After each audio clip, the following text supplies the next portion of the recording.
আন্দোলন করা, প্রতিবাদ করা বা কোনো রকম ভাবে প্রতিবাদ প্রদর্শন করা অধিকার সবার আছে।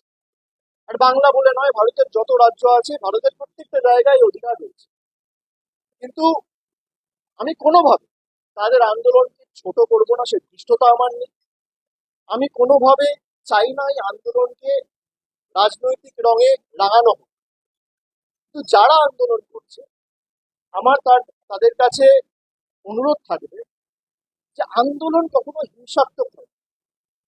আমি কিছু ফুটেজ দেখেছি, আমি কাউকে দায়ী করছি, যে জোর জবরদস্তি গেট ভেঙে দেওয়া হচ্ছে। আন্দোলন কখনো উগ্র হয় না, আন্দোলন কখনো হিংস্র হয় না।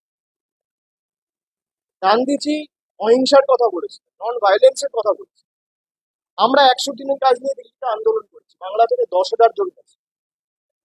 আমাদের উপর কিভাবে, এমনকি সাধারণ মানুষ ছেড়ে দিয়ে, মানে যারা নির্বাচিত প্রতিনিধি, এমনকি মহিলা প্রতিনিধিদের, জনজাতি মূলবাসী প্রতিনিধিদের চুলের মুঠি ধরে বার করেছে।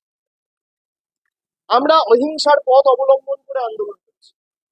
আমরা পরের দিন এসে রাজভবনের বাইরে ধর্ণা দিচ্ছি। আমরা হিংসার পথ অবলম্বন করি। আন্দোলন করার অধিকার সবার আছে, কিন্তু কোনোভাবে আন্দোলন যেন হিংস্র না হয়।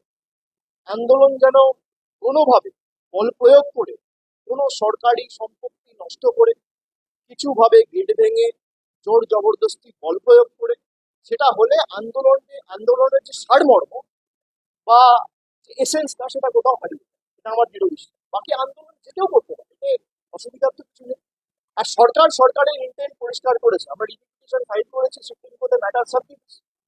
বিচার ব্যবস্থার উপর ভরসা রাখুন, আজ নয় কাল আমার দৃঢ় বিশ্বাস বিচার হবে।